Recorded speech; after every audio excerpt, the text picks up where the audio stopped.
안녕하세요. 저는 더세움교회 심용균 목사입니다. 오늘은 누가복음 18장 35절에서 43절의 말씀을 통해서 열심의 동력이라는 말씀의 제목으로 하나님 말씀 나누도록 하겠습니다. 추수감사절에 오신 여러분을 주의 이름으로 환영합니다. 오늘 초대되어서 오신 분도 계시고 또 기쁘게 우리가 함께 예배하면서 참여하시는 분들이 있는데요. 하나님께서 주시는 은혜가 우리를 또 풍성하게 하는 그런 시간 되리라고 믿습니다. 보통은 이제 감사주일이라고 우리 해서 추수감사절기를 지킵니다. 여러분, 감사한다는 말이 무슨 뜻일까요? 사전적 의미를 찾아봤더니 이런 겁니다. 보통 뭐예요? 고맙게 여김이라는 겁니다. 그러니까 무언가 받은 것에 대해서 고마워하는 것, 그 행위를 감사라고 하더라고요. 그러니까 전제가 뭡니까? 무언가를 받았다라는 겁니다. 우리가 감사하려고 하면 우리가 뭘 받았다라는 것 전제된다라고 한다면 올해 안에 여러분이 감사한 걸 생각할 때 나에게 오늘 새로 생긴 것들, 이를테면 어떻게 보면 건강한 것들이 유지된 것들, 이걸 발견했을 때, 또는 가족이 나에게 새로 주어진 것, 올해 이제 결혼한 자녀들의 가정이 있는 가정들도 있죠. 뿐만 아니라 일터에서의 어떤 성과, 무슨 결과를 내는 것, 어떤 발표를 했는데 그것이 좋은 결과로 나타나는 것, 뭐 이런 것들이 다 포함될 것 같습니다. 전제가 뭐냐면, 그렇게 되면 이 단어, 이 사전적 의미로만 본다면 주어진 것들 때문에 갖는 감사라는 거죠. 정말 그런 것들 많이 감사할까 생각하는데, 이번 주간에 어떤 사람이 이제 인터뷰하고 어떤 방송에 나왔는데 감사 얘기를 한참 하셨더라고요. 그래서 제가 찾아봤습니다. 기사를 보고 찾아보고 스크랩 해왔는데, 혹시 이분이 누군지 아시나요?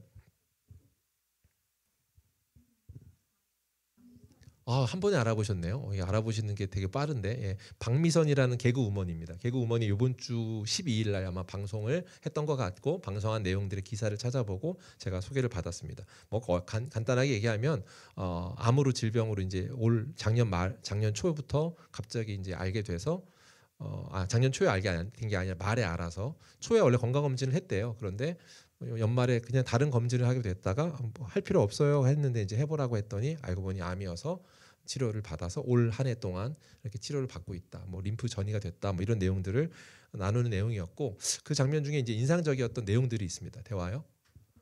뭐 이런저런 대화를 나눴습니다. 글자가 잘 안 보이실 텐데 뭐 다른 것보다 이분이 감사한 내용들 중에 하나는 뭐였냐면, 가지고 있는 것이 없어지고 나니까 조금 더 여유가 생겼다라는 말입니다. 그래서 내가 뭐가 있는지를 좀 찾아볼 수 있었다.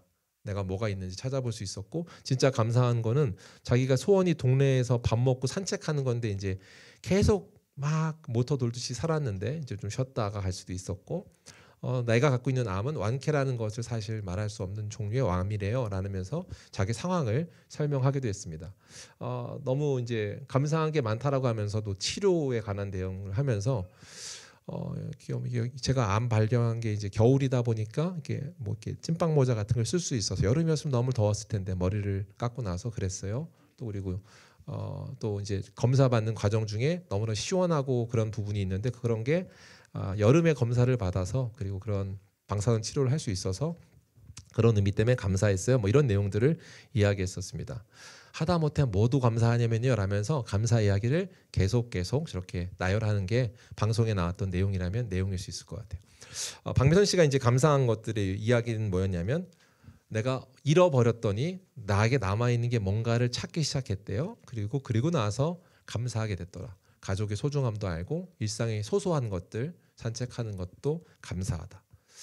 근데 문제는 제가 더 생각해 본 거는, 이렇게 갖고 있는 것 중에 일부가 잃어버렸을 때 내가 남아있는 게 이 정도 있구나, 그리고 이게 더 유익이구나라는 걸 생각한 것만으로도 감사인데, 그것마저도 없으면 어떻게 될까요? 무슨 말이냐면, 소망이 아예 없을 만큼 완전 바닥, 모든 게 다 없어져 버리면 어떨까요? 쉽게 예로 한번 들어볼게요. 우리가 욥이라는 성경의 인물이 있습니다. 욥은 뭘 남아있는 것 같은데 남아있는 것 마저 하나씩 어떻게 해요? 빼앗아가는 것 같아요. 다 없어지는 것 같아요. 그러면 여러분, 어떻게 감사를 할 수 있단 말인가 질문을 하는 성경의 이야기가 욥의 이야기이기도 하거든요. 오늘 이야기를 한번 나눠보려고 합니다. 더 이상 아무것도 없고 소망이 없는 상황이라면, 여러분 그렇다면, 그 일이 매일매일 반복된다고 한다면 당신은 어떻게 하시겠습니까? 오늘 우리가 성경에서 만날 사람은 바로 그런 사람입니다. 오늘 성경의 이야기를 보니까 예수님께서 여리고를 나가실 때, 또는 여리고를 들어가실 때, 여리고 지방에서 그 지역을 지나가실 때 있었던 어떤 사건의 이야기를 하고 있습니다. 그곳에서 길가에서 무리와 함께 지나가다가 어떤 한 사람을 만났습니다. 그 그 한 사람이 길가에 앉아 있었다. 오늘 누가복음 오늘 18장에 나와 있는 36절이 한 사람에 대한 이야기를 하고 있습니다. 병행 구절을 보면 마가복음에 가면 이름을 말하는데 누군가라고 지명을 하는데 그 사람이 누구냐면 바디메오라고 불려지는 사람입니다. 바디메오라는 사람, 이것도 하나 아시면 좋겠습니다. 바디메오는 사람의 이름은 아닙니다. 그러니까 바는 아들이란 뜻이고 디메오는 아버지의 이름이죠. 그러니까 디메오의 아들이라 불리는 사람입니다. 그러니까 바디메오는 무슨 말이에요? 디메오라 아들이라는 사람이 있는데 호칭이죠. 그런 사람이 있는데 그가 맹인이었다 이렇게 얘기합니다. 그 정보를 또 알 수 있는 건 딱 하나예요. 그 사람이 나면서부터 맹인이었는지 아니면 질병과 사고로 인해서 맹인이었는지는 확실히 알 수 없습니다. 분명한 건 아무것도 보이지 않는 시각장애인이다. 또한 그가 시각장애인으로서 뭘 하고 있는 거 하니 구걸하는 일밖에 할 수 없어서 구걸을 하고 있다. 그러니까 거지다 이렇게 표현을 했어요. 앉아서 구걸하는 사람으로서 시각장애인으로서 사는 것 그게 첫 번째였습니다. 근데 이건 지금 우리가 이렇게 읽는 것과 달리 당시 문화를 이해하면 조금 더 다르게 읽힐 겁니다. 무슨 말이냐면 장애라고 하는 것이 당시에는 죄라고 연결을 했던 것 같아요. 요한복음에 보면 제자들이 예수님하고 대화할 때 나면서부터 맹인이었던 어떤 사람을 만날 때 물어봅니다. 이 사람이 맹인인 이유가 그의 죄 때문입니까?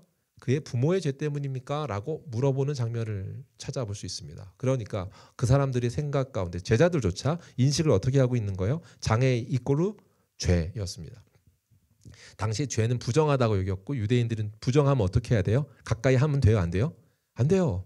아마도 그러니까 이 부정하다 여겨지는 장애 때문에 부모로부터 버림받을 수 있겠다라고 하는 추측이 생각이 듭니다. 그러니까 단순히 육체적인 질병과 어려움을 넘어서서 그가 그렇게 버림받은 사람이 아닐까.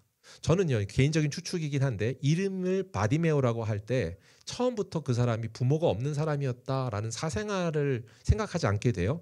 아버지가 있었는데 라는 전제를 가지고 있는 호칭입니다. 그 얘기인 즉슨 아마도 저자가 강조하고 싶었던 것 같아요. 가족이 있었는데 뭐예요? 버림받았다라고 하는 것을 그 이름을 떠올리면서 강조하게끔 하는 의미를 갖고 있지 않나 이런 생각이 들어요. 그러니까 그의 상황이 어떤 상황인가. 종교적으로 보면 부정하다 여겨져서 저주받은 사람처럼 여겨지고 사회적으로는 당연히 멸시받습니다. 거기다 가족이라고 하는 관계에서도 끊어졌고 가족으로부터 버림받았습니다. 그런데 더 큰 문제가 뭔지 아세요? 개선의 여지가 없다는 겁니다.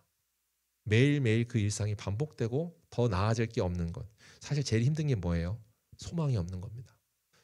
소망이 없으면 정말 힘들고 어렵습니다. 그게 오늘 이 장면에 나오는 맹인 바디메오라고 하는 사람의 문제죠.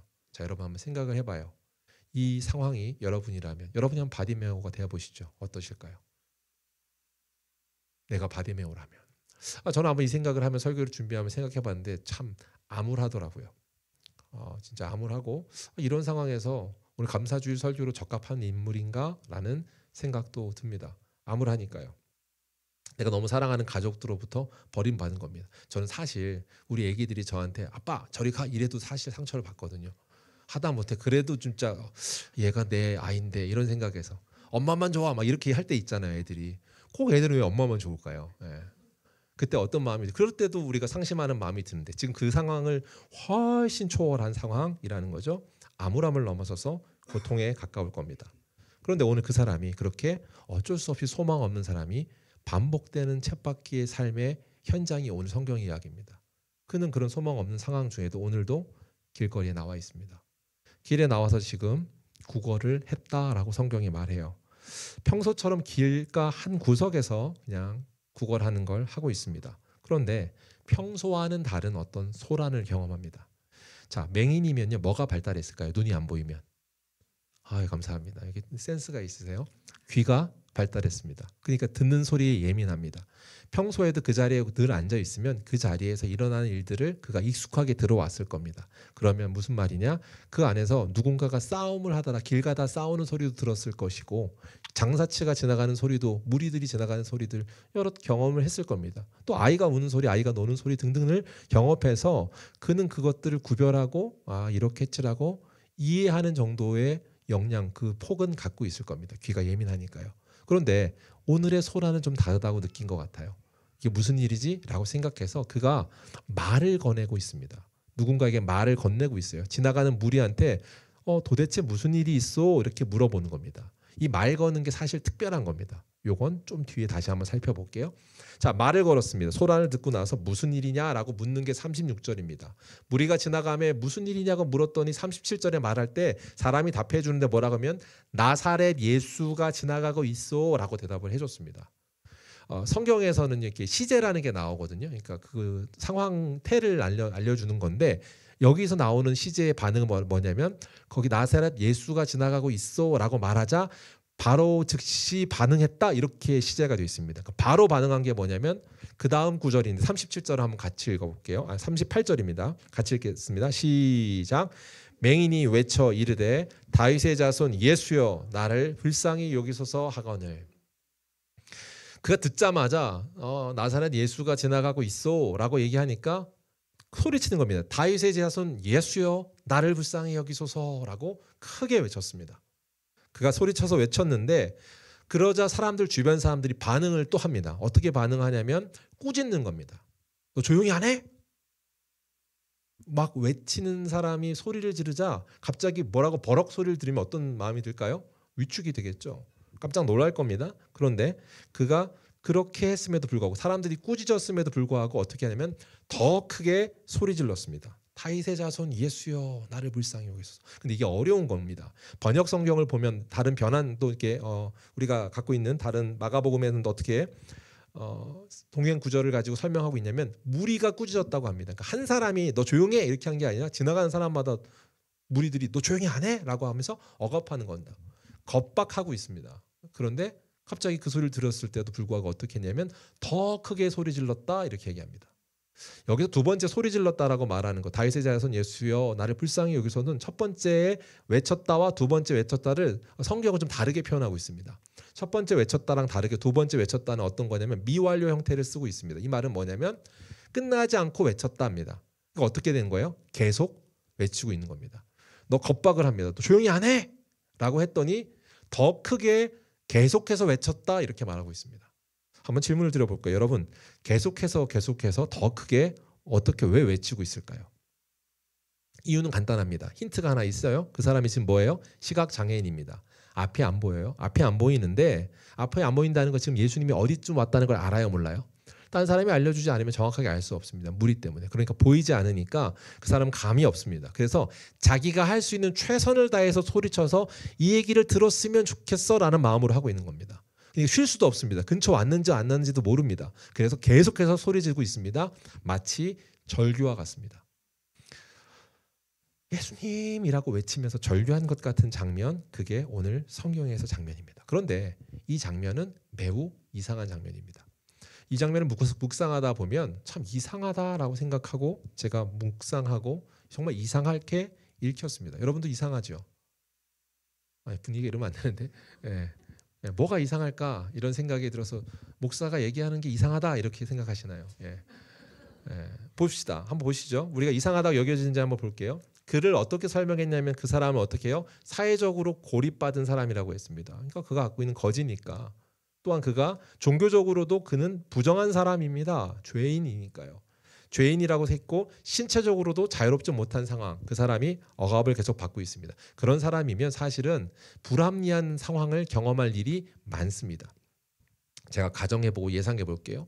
이 사람이 나와서 국어를 하고 길거리에 쓴다고 하더라도 그 길거리에 나와서 국어를 하는 그 자리가 좋은 자리를 아닐 겁니다. 무슨 말이냐면 만약에 국어를 하기 좋은 장소면 누가 그 자리를 가질까요? 거지의 아마 왕초, 그가 그 자리를 차지하겠죠.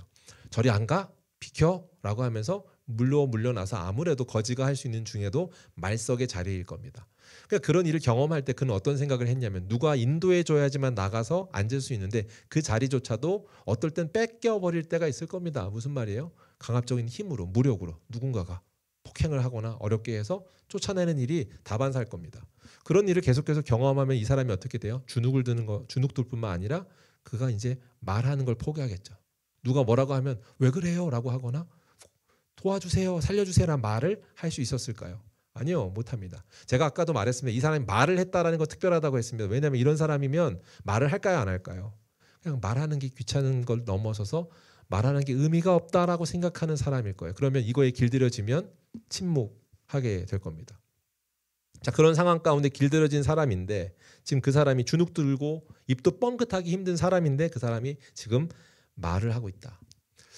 만약 그냥 왕이 지나간다고 한들 왕의 행차라고 해도 이 사람은 참 무관하게 생각할 법한 사람입니다. 그냥 그러려니 했겠죠. 또한 누군가가 막 괴롭혀서 구타를 한다고 해도 도와주세요라는 말조차 못하는 사람일 거라고 얘기했습니다. 그런데 그 사람이 지금 소리를 지르고 있습니다. 더군다나 소리를 지르는 게 그냥 지내는 게 아니에요. 어떻게 지내요? 사람들이 겁박하고 있는데 겁박하고 있음에도 불구하고 소리를 막 지르고 있습니다. 지금이야 그렇지만 2000년 전에 장애인 인권이 있었을까요? 아니요, 없어요. 그리고 보호할 가족이 없어요. 그 사람 소리를 못 지르는 이유는 대표적으로 두 가지일 것 같아요. 첫 번째, 그도 종교적으로 죄인, 장애인은 죄인이라고 하는 것에 학습되어 있습니다. 그러니까 스스로도 죄인이라는 생각 때문에 부끄러워서 뭔가를 이렇게 내면을 내세워서 말하기가 어려울 겁니다. 또한 동시에 그를 지켜줄 사람이 없다는 걸 그도 압니다. 안 보여서 스스로도 스스로를 못 지키는데 누군가의 도움이 전혀 없을 거라는 걸 알기 때문에 그는 말을 못하죠. 그런데 그가 그런 상황인데 그가 지금 말을 하고 있습니다. 그에게 있는 장애물 뭐예요? 신체적 장애물, 기질적인 것, 길들여진 것, 무기력한 것, 험악한 위험, 위기라고 하는 장애물, 그런 모든 장애물들이 그 앞에 있습니다. 그런데 그가 어떻게 하는가? 한번 생각해 보겠습니다. 사랑하는 성도 여러분, 저와 여러분에도 인생을 살면서 장애물을 만납니다. 여러분 어떤 장애물들을 만나셔요? 여러분의 인생에 있어서 여러 가지 장애물이 있는데 첫 번째는요, 뭐 바디메어가 갖고 있는 것처럼, 맹인이 갖고 있는 것처럼 신체적 장애 생각해 볼 수 있습니다. 이거는 어떤 영역이냐면 우리가 어찌 해볼 수 없는 영역의 장애를 만나는 겁니다. 그러니까 우리가 계산이 선다고 하잖아요, 보통. 근데 이 장애는 뭐예요? 계산을 세울 수 없는 것, 나의 영역 밖의 것입니다. 마치 뭐 건강 같은 겁니다. 오늘 아까 나눈 것처럼 박미선 씨 같은 경우도 본인이 계산이 설 수 없는 영역입니다. 아마도 방송을 뭐 40여 년 가까이 하셨더라고요. 38년인가 하셨다고 하는데 그 정도 하면 재산이 제법 있겠죠. 유명한 연예인이었고 또한 그분 남편이 이것저것 해서 빚이 있긴 하지만 남편이 사업을 많이 했던 것 같아요. 그래서 그럼에도 불구하고 남편도 제법 그냥 적당하게 자녀들도 적당하게 키웠고 아까 전에 영상에 보였는데 옆에 있는 친구가 딸이더라고요. 근데 딸이 아마 살뜰하게 엄마를 챙기는 것 같아요. 첫날부터 알게 된 날부터 병상일기처럼 그날의 모든 내용을 다 노트로 기록했더라고요. 그리고 영상을 계속 찍기 시작했고 엄마가 무슨 일이 있을까 봐 혹시 문을 열어놓고 자고 뭐 그런 일들 혹시 새벽에라도 일어나서 엄마가 화장실에 가서 구토할까 봐 이런 염려 때문에 그 마음에 있었다는 얘기를 다루는 걸 이야기하는 걸 제가 기사들을 살펴봤습니다. 자, 그러면 어떤 거예요? 이 영역은 어떤 영역입니까? 어찌할 수 없는 한계입니다. 왜 어찌할 수 없는 한계이냐? 올해 초에 이제 건강검진을 했으면 연말쯤 되면 그 병이 나에게 찾아왔을 거란 생각을 안 하잖아요. 그래서 원래는 검사 안 할 거예요라고 하는데 그냥 우연히 다른 검사를 하는 김에 같이 해보죠라고 이제 해서 그래요라고 했더니 그냥 뭐 암이었다. 근데 암이 초기였습니다. 근데 정작 열어보니까 뭐 림프에 전이가 됐다. 그럼 방사선을 해야 되고 그래서 방사선 항암이나 이런 것들 하는 중에 갑자기 이제 폐렴이 왔습니다. 폐렴이 오니까 폐렴이 오면 또 두려움이 생기죠. 뭐 폐혈증이나 뭐 등등에 대한 두려움이 있었다. 뭐 이런 얘기가 쭉 나오더라고요. 이분에 대한 영역을 말한 것뿐만 아니라 우리는 이런 경험, 이런 상황들이 있습니다. 어떤 거예요, 이건요? 내가 어찌 해볼 수 없는 영역의 상황들. 이런 장애를 만날 때 어떤 생각이 들어요? 확 무너집니다. 또 한번 생각해봐요. 이제 암이 걸렸는데 재발을 한다. 치료를 받아든 재발하고 평생 관리해야 돼라는 말을 들었을 때 무력감이 찾아옵니다. 저희 아버님이 원래 그런 분이 아닌데 우리 아버님이 이제 이렇게 그 투석을 이제 시작하시면서 무력함이 오시더라고요. 그러니까 하루 걸러서 투석을 해야 되잖아요. 하루 하고 쉬었다 하루 하고 하니까 여기에 묶이니까 본인 삶이 이게 내가 이렇게 사는 게 맞나라는 생각이 드셨는지 우울감이 좀 생기신 것 같아요. 그래서 무력한 상황. 하다못해 이런 상황들 이것들은 뭐예요? 우리가 어찌할 수 없는 한계를 만나는 것. 뭐 신체의 장애라고도 할 수 있습니다. 우리의 한계는요 사람마다 다르겠지만 다 있습니다. 경제적 한계일 수도 있고 관계적 한계일 수도 있습니다. 그 사람하고는 도저히 개선이 안 되는 누군가가 있죠. 등등등을 경험하죠. 이런 것들이 우리가 만나는 장애일 겁니다. 사회적 장애로서도 많은 것들을 경험할 겁니다. 다른 사람의 시선이라고 하는 장애를 경험할 거고 내면에 나라는 사람이 스스로 장애가 되기도 합니다. 내가 나를 평가하고 판단해서 내가 뭘 라고 하는 것들을 한정져 버리는 경우들이 있죠. 그리고 그 상황 가운데 발목을 잡습니다. 이전의 경험이. 그때도 해봤는데 안 됐어. 그때도 그래서 실패했지. 라고 하는 것들. 장애는 사실 우리가 가는 인생에 있어서 우리를 넘어뜨리고 멈추게 하는 요소들은 수도 없이 많을 겁니다. 결국 이런 것들을 만날 때 어떤 일이 벌어지는가? 사람이 포기합니다. 그리고 또 체념합니다. 그리고 이런 결정을 하죠. 원래 인생은 이런 거야 라면서 그냥 사는 것, 순응하며 사는 것, 그게 우리의 어떻게 보면 일반적인 결정인 겁니다. 그 중에도 이 오늘 바디메오는 아주 극강이었을 겁니다. 그래서 살았지만 산 게 아닌 죽은 자처럼 사는 삶을 살았을 겁니다. 생동함이 전혀 없는, 어떻게 보면 열정이라고 하는 것이 모두 없어져 버린, 사라져 버린 포기한 상태. 그런데 그랬던 그가 지금 어떻게 되는가? 그가 무엇 때문에, 어떤 상황 때문에 그 장애를 뛰어넘어 열정이 불타는 것처럼 보여집니다. 사람들이 방해를 합니다. 그 방해할 때 평소 자기한테 방해했던 장애물이 장애가 되지 않습니다. 사람들이 겁박의 소리는 그에게는 큰 장애였습니다. 그래서 늘 좌절하고 포기하는 일을 만들었을 겁니다. 사람들이 뭐라 하면 더 나아가지 못하고 멈춰서는 게 그의 자연스러운 기질이 되어버렸습니다. 형편도 그렇습니다. 형편이 달라진 게 아니에요. 갑자기 예수님 뭐 들어간다는 소리를 들었을 때 자기를 보호해줄 누군가가 생겼냐? 아니요. 그런 게 전혀 없잖아요. 그런데 다시금 열정이 불타오르는 것처럼 보여지는 것. 무엇 때문일까요? 오늘 이 사건을 살펴보기 위해서는 그가 들은 말과 그가 한 반응이라는 장면도 다시 한번 가봐야 될 것 같아요. 37절 그가 들은 소리를 보면 이렇게 들었습니다. 같이 읽으면 이렇습니다. 시작.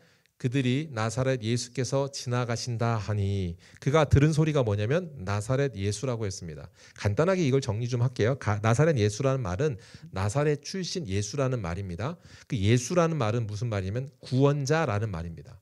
그러니까 구약에 수많은 이스라엘 백성이 그들이 대망하는 자가 있었는데 그게 구원자였습니다.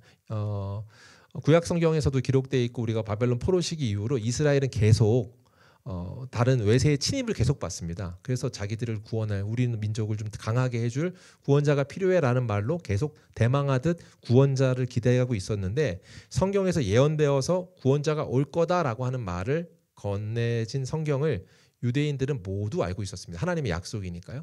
근데 그 말씀을 붙들고 있었으면서 너무 힘들수록 더 구원자 예수가 오길 바란다라는 마음을 갖고 있어서 사람들의 이름을 예수라고 짓기 시작하는 시대입니다. 1세기에는 예수라는 이름이 그래서 제일 많았다라고도 봅니다. 탈일란이라는 유대 역사학자 요세푸스의 기록, 이런 증거들을 살펴보면 예수는 1세기라는 유대 지역에서 가장 흔한 이름 중 하나였다 이렇게 얘기합니다. 그러니까 이게 흔하기 때문에 붙이는 거예요. 어디 출신 김씨 이런 겁니다. 그래서 누구라고요? 나사렛 예수라고 부른 겁니다. 나사렛 예수라고 이렇게 불렀고 그 이야기를 들었습니다. 근데 문제는 들은 건 뭐예요? 나사렛 예수인데 그가 반응하고 말한 건 뭐예요? 들은 것, 인풋과 아웃풋이 달라졌습니다. 들어올 때 나사렛 예수라고 들었는데 말을 뭐라고 해요? 다윗의 자손 예수여 라고 말하고 있습니다. 이게 어떤 차이를 갖고 있을까? 그가 들어온 것과 나가는 것의 차이, 그는 왜 이렇게 말하고 있는가? 오류란 말인가? 아니요. 이 사람이 귀가 예민하다고 했잖아요. 잘못 들었을 리가 없고요. 명확하게 들었습니다. 그리고 그것을 자기가 해석하여 자기가 믿는 바대로 말하고 있는 겁니다. 성경을 보실까요? 다윗의 자손 예수라고 부르는 이 이야기가 무엇을 의미하는가? 이사야서 11장에 선지자가 이렇게 예언했습니다. 이건 같이 읽겠습니다. 시작. 이새의 그루터기에 한 싹이 나며 그의 뿌리에서 한 가지가 나와 열매를 맺을 것이다. 여호와의 영이 그에게 내릴 것이고 주의 영이 그에게 지혜와 총명과 분별력과 능력을 주시며 주를 알고 경외하게 하실 것이다. 아멘. 뭐라고 얘기하는지 보이시나요? 한 싹이 나와서 그 일을 이룰 거다라고 하는 이사야 선지자를 통하여서 다윗을 통해 온전하게 회복되어지는 가문이 일어날 거다. 그리고 다시금 구원자가 일어날 거다라는 것을 예언해 주십니다. 예레미야 선지자를 통해서도 동일합니다. 23장 5절입니다. 시작. 보아라, 그날이 오고 있다. 나 여호와의 말이다. 그날이 오면 내가 다윗의 집에서 의로운 가지를 일으킬 것이다. 그는 왕이 되어 지혜롭게 다스릴 것이며 이 땅에서 옳고 바른 일을 할 것이다. 아멘. 뭐라고 말하고 있습니까? 보라라고 하면서 선언하는 거예요. 예수가 있어서 우리가 구원자가 되시려면 누구를 통해 나타나요? 다윗 가문을 통해 일어날 거다. 이새의 그루터기에서 싹이 난다. 이새는 다윗의 아버지입니다. 이새를 통하여서 그 가문이 일어날 거야. 그리고 그것이 반드시 온다. 그러니까 무슨 말을 하는 거냐면 구약 성경에 예언되어 있는 구원자라는 말은 다윗을 가문을 통해 온다라는 걸 알고 있는 사람들입니다. 그러니까 당시에 예수라고 하는 사람이 1세기에 나사렛 예수, 우리가 알고 있는 그리스도 예수 외에도 많았습니다. 그리고 선생이라고 하고 자칭 예수라고 하는 사람들이 나오기 시작했습니다. 이름도 예수인데 내가 그 메시아야라고 하면서 내가 구원자다라고 하면서 나를 따르라고 하는 무리들이 생기기 시작했습니다. 그런데 그가 지금 통찰력 있게 고백하는 건 뭐냐면 아니요, 하나님께 약속하셨던 그 메시아 그 지역에서 오겠다고 하시는 이야기, 사실은요 나사렛 지방에서 태어나서 그를 통하여서 하나님의 메시아가 온다는 이야기는 성경에 기록되어 있습니다. 성경에 기록되어 있는 내용을 아는 자만이 할 수 있는 고백입니다. 그리고 그 이야기는 그가 하나님이 보내실 예수 구원자가 누구인지를 곱씹어 알고 있는 자로서 반응할 수 있는 반응일 것입니다. 그런데 사랑하는 성도 여러분, 이 이야기를 사실 이 율법에 있는 이야기를 유대인들이 몰랐을까? 아니요, 그렇지 않다니까요. 너무 잘 알기 때문에 자녀들의 이름을 예수라고 짓는 사람들이 많았단 말이에요. 그럼 궁금합니다. 왜 그들은 들어도 믿지 않는 걸까요? 왜 들어도 그들은 그게 영향이 나타나지 않는 걸까요? 끝까지 생각해 보면 있습니다. 예수라는 고백을 하는 이 고백을 우리는 알고 있지만 정보를 알고 있지만 실제라고 믿는 거는 좀 다른 것 같습니다. 좀 우스운 얘기인데 한번 얘기해 볼게요. 우리가 4대 성인이라고 부르는 게 있습니다. 이해 아시나요? 4대 성인이 누군지 아세요? 한 명만 아셔도 됩니다. 아는 사람 얘기해 보면. 공자 부처, 예, 감사합니다. 뭐 예수님 감사합니다. 뭐 이렇게 막 얘기해 주시는 똑똑한 분들이 너무 많으신데 아무튼 성인이라고 하는 사람들 중에 예수님이 포함이 됩니다. 근데 여러분 재미있는 걸 생각해 보세요. 예수님이 성인이라고 말하는 사람들 말에는 오류가 있습니다. 무슨 말이냐면 예수님이 성인이라고 생각한다면 진짜 그분이 성인이라고 믿는다면 그분이 하신 일을 참이라고 믿어야 합니다. 무슨 말이냐면 거짓말쟁이를 두고 성인이라고 여길 수 없습니다. 예수님은 스스로 내가 구원자라고 분명하게 말씀하십니다. 예수님께서 내가 할 일이 있고 내가 십자가에 죽을 거라는 사실을 미리 말씀하십니다. 그리고 그 일을 위해 묵묵히 걸어가십니다. 그리고 그 일을 통해 완성하셨습니다. 그런데 사람들은 그분이 하신 일들의 많은 일들을 가지고 그는 세계적인 성인이라고 인정하지만 그가 한 말을 모두 믿지 않습니다. 무슨 말입니까? 걸러듣습니다. 내가 듣고 싶은 것만. 그러면 그 사람들은 그를 성인이라고 말하면 안 됩니다. 왜요? 거짓말쟁이니까요. 그는 참이 아닌 걸 말한 거라고 믿고 있다면 그를 성인이라고 꼽으면 안 되는 거죠. 이건 굉장한 오류입니다. 사랑하는 성도 여러분, 이렇게 듣고 있음에도 불구하고 그러면 이렇게 반응하고 오류임에도 불구하고 그를 성인이라고 말하는 걸로 그쳐버릴 수밖에 없는 이유가 무엇이냐면 이것은 그냥 믿어지는 것이 아니기 때문입니다. 영적인 세계의 하나님의 선물이기 때문입니다. 한번 보시죠. 오늘 이 말을 고백한 그 고백에 대해서 하나님은 기뻐하셔서 예수님은 기뻐하셔서 그에게 합당한 선물을 허락하십니다. 42절입니다. 같이 읽겠습니다. 시작. 그래서 그에게 이르시되 보라 내 믿음이 너를 구원하였느니라 하시매. 여기서 구원이란 말이 굉장히 중요합니다. 널 눈뜨게 해주겠다라고 하는 것이 아니라 다윗의 자손 예수여 나를 불쌍히 여기소서 했습니다. 다윗의 자손 예수여라고 할 때 다윗의 자손 구원자여라는 뜻이라고 했습니다. 그렇죠? 구원자여라고 했을 때 그 구원에 대해서 주님이 지금 반응하시는 거예요. 내가 너를 구원하겠다. 자, 원하는 걸 요청하면 요청한 거에 대해서 반응하는 거예요. 무슨 말이냐면 누군가에 갔을 때 나에게 지혜를 주십시오. 그러면 그래 내가 너에게 지혜를 주겠다라고 하는 것이 그가 구한 거에 대한 답변이겠죠. 나에게 건강을 주십시오라고 하면 그래 내가 건강을 주겠다. 내게 부자 물질을 주십시오. 그래 내가 너한테 재물을 하사하겠다. 이렇게 인과관계가 성립되는 겁니다. 오늘 주님이 그런데 뭐라고 하시냐면 내가 너에게 구원을 주겠다라고 하는 것은 그가 간구한 것이 구원이었다라는 것을 말하는 겁니다. 그가 간구하는 것이 무엇입니까? 나사렛 예수여라고 들었지만 나는 구원자 예수여라고 말하고 있습니다. 구원자여 나를 구원하소서라고 말하고 있는 외침입니다. 다윗의 자손 예수여 구원자여라고 말하는 것, 그의 믿음, 그가 외치는 소리가 뭐가 달랐습니까? 그가 누구인지 알았습니다. 구원할 능력이 있는 분이라는 것, 예수가 누구인지를 그는 참으로 알고 있습니다. 바른 믿음을 갖고 있습니다. 사랑하는 성도 여러분, 바디메오가 이 고백을 하는 겁니다. 단순히 그가 아는 것은 딱 하나였을 거예요. 그분밖에 나는 소망 없는 인생인데 이 절망 상황에서 유일하게 나를 해결하실 수 있고 인도할 수 있는 구원자라는 사실만은 내가 안다라고 하는 확증이었을 거예요.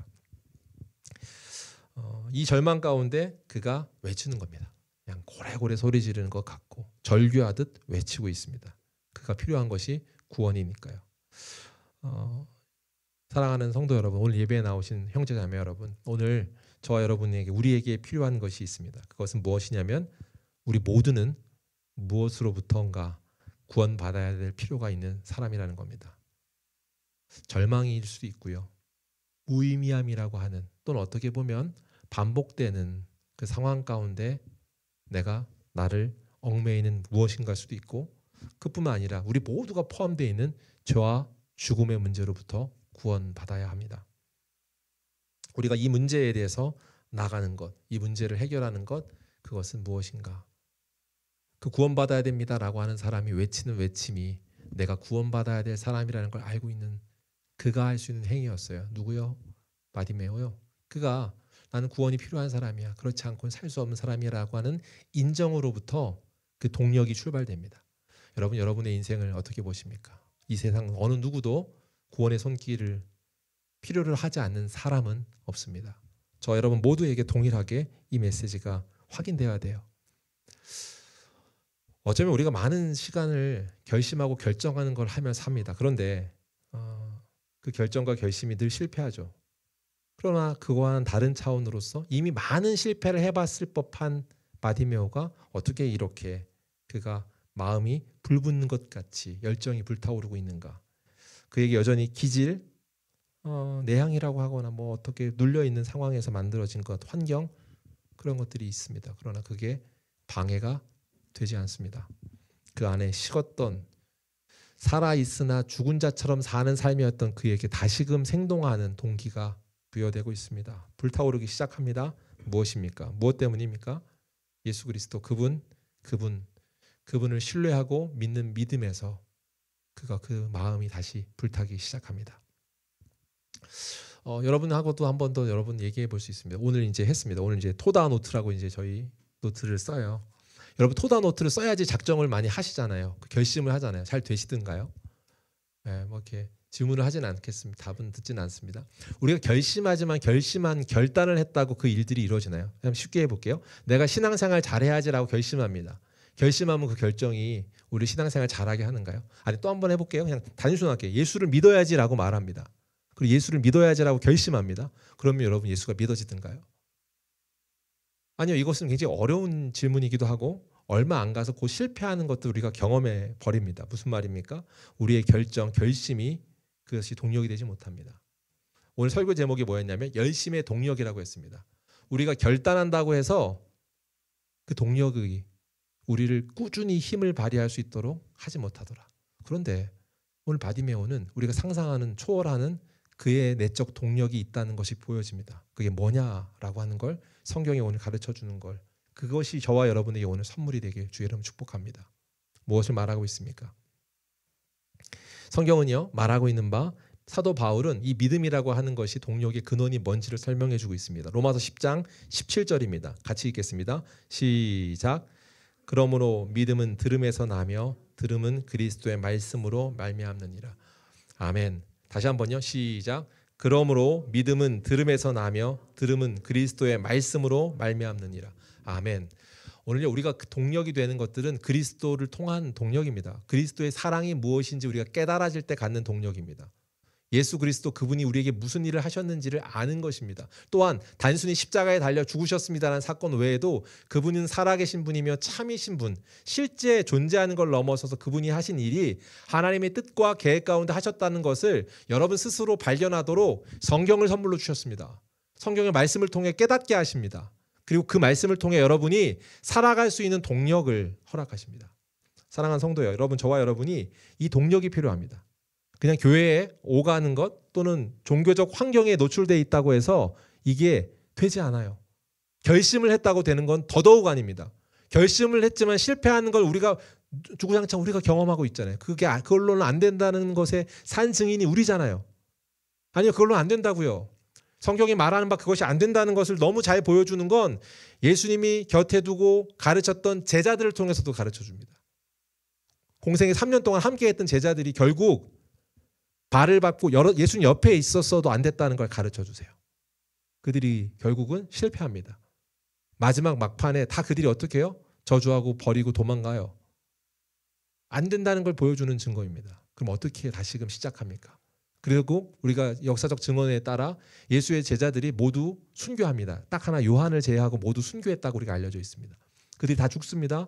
그렇게 도망가고 비참하고 정말 비굴하기까지 했던 그들이 다시금 어떤 동력 때문에 죽기까지 다시금 진짜 하나님이구나라는 믿음 가운데 있었냐고요. 3년을 같이 있었을 때도 몰랐던 그들이 어떻게 그렇게 알게 되는가. 말씀을 보시죠. 예수님께서 도망가고 있고 패배감에 쌓여서 도망가고 있던 그들에게 찾아오셔서 대화하는 장면입니다. 이거는 엠마오로 가는 두 제자의 이야기입니다. 예수님이 죽고 나서 그들이 실패했다고 해서 터덜터덜 고향으로 다시 돌아가고 있는 중에 다시 부활하신 그분이 갑자기 그 옆에 나타나서 대화를 하십니다. 그러면서 가르쳐 주세요.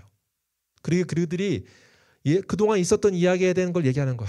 내가 3년 동안 이런 일이 있었어요. 그런데 결국 이렇게 됐죠. 하면서 허탄한 마음에 자기들의 대화하는 중에 예수님이 끼어서 하시는 말씀입니다. 같이 읽겠습니다. 시작. 그들이 서로 말하되 길에서 우리에게 말씀하시고 우리에게 성경을 풀어주실 때 우리 속에서 마음이 뜨겁지 아니하냐 하고 그들에게요 마음에 생동하는 것들이 다시금 보여져서 동력이 작동하기 시작하는 겁니다. 죽어있던 심장이 살아있으나 죽은 자처럼 사는 그들에게 다시금 생명이 더해지는 것입니다. 무엇을 통해 가능한 거예요?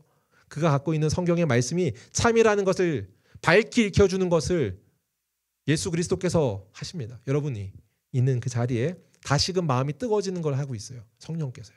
여러분이 혹시 식어있는 심장을 갖고 계십니까? 내가 살아도 사는 것 같지 않은 어쩌면 반복되는 쳇바퀴를 살고 있지만 더 이상 나아질 무언가의 소망이 없는 것처럼 그렇게 바디메오 같은 인생을 살고 있는 것 아닌가. 사실 성경은요 우리 모두가 바디메오보다 더한 상태라고 얘기해요.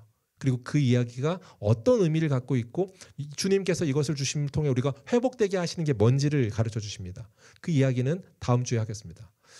오늘 다시 한번 오늘 본문에서 더 중요하게 중심을 두고 있는 건 뭐냐? 결국 뭐예요? 성령의 조명하심으로 우리 마음 가운데 그 말씀이 참이라고 하는 사실을 다시금 요동치는 동력이 되는 사실을 경험하게 하신다. 사랑하는 성도 여러분, 믿음을 갖도록 만드는 것, 또 그것을 우리에게 꾸준히 다시금 주시는 것 성령께서 하나님께서 하시는 일입니다. 그걸 어떻게 시작하는 거예요? 성경이 가르쳐 줍니다. 예수를 바라보라고요. 그러면 안다고요. 그분이 하신 일이 너에게 흐릿해져 있기 때문에 동력이 안 되는 거라고요. 예수께서 너에게 하신 일을 우리는 머리로는 알고 있지만 나와는 무관한 것처럼 흐릿해진 상태로 살면 우리에게 동력이 되실 수가 없다라고요. 여러분 그럼 어떻게 해야 됩니까? 말씀 앞에 나오십시오. 그리고 그 말씀이 무엇을 의미하는지를 듣기 시작하십시오. 읽기 시작하십시오. 어떻게 하는지 배우기 시작하십시오. 그런 과정 중에 진짜 참 하나님 그분이 어떻게 생동하시는지 진짜인지를 판별하게 하시는 은혜로 여러분을 초대하실 겁니다. 예수를 바라보라고 그래서 말합니다. 여러분 혼자 하기 힘드십니까? 그래서 공동체가 있는 겁니다. 공동체가 같이 말씀 앞에 나오십시오. 예배팀이 이제 지난주에 나누면서 회의했는데 그러면서 다음 주일 오후에 성경 공부를 하겠다고 했습니다. 저하고 사실 많이 합의된 건 아니었으나 성경 공부를 하면 좋겠다는 얘기로 같이 이제 우리가 나눔을 했습니다. 주일 오후에 아마 성경 공부 모임이 시작될 수 있겠죠. 말씀 앞에 나와서 그 일을 시작하는 걸 통해서 우리가 생동함을 얻는 겁니다. 예수를 바라보는 걸 통해서요. 히브리서 기자의 말씀을 마지막으로 같이 읽습니다. 예수를 바라보십시오. 히브리서 12장 2절입니다. 한번 또렷하게 한번 같이 읽어보세요. 무엇을 통해 우리 믿음이 시작되고 우리가 진짜 무엇을 경험하는지를 가르쳐주는 말씀입니다. 같이 읽겠습니다. 시작. 우리의 믿음의 시작이며 또 믿음을 완전하게 하시는 주님만을 바라봅시다. 예수님께서는 십자가에서 돌아가실 때 아무것도 아닌 것처럼 모든 부끄러움을 참아내셨습니다. 예수님께서는 하나님께서 예배해 두신 기쁨을 기대하셨기 때문에 그렇게 하실 수 있었던 것입니다. 이제 그분은 하나님 보좌의 오른편에 앉아 계십니다. 할렐루야. 주님을 바라보십시오. 예수를 바라보십시오. 또한 예수를 바라보심으로 십자가에 돌아가신 그분의 하신 일을 통하여서 그분이 그 일을 죽기까지 감당하셨던 이유 중에 하나는 하나님께서 예비하신 기쁨에 참여하고 하나님이 예비하신 기쁨, 이 세상이 줄 수 없는 소망과 같은 기쁨을 온전히 누리고자 하시는 하나님의 초대로 그 일을 걸어가십니다. 그리고 우리에게도 얘기하십니다. 네가 이 땅에서 이 생동하는 에너지 다시금 심장 뛰게 하는 에너지를 경험하지 않고는 이 땅에서 이 맛을, 이 은혜를 살 수 없다. 그러므로 너에게 전한다 라고 하고 가르쳐 주시고 소통하고 계십니다. 사랑하는 성도요, 오늘 이 말씀이 여러분과 저에게 초청의 메시지가 되길 소망합니다. 그리고 그 앞에 나오십시오. 그리고 예수, 그분이 누구신지, 그분이 가르쳐 주시는 그 은혜를 우리 안에서 곱씹고 살펴보고 싸우는 저와 여러분 되길 주의 이름 축복합니다.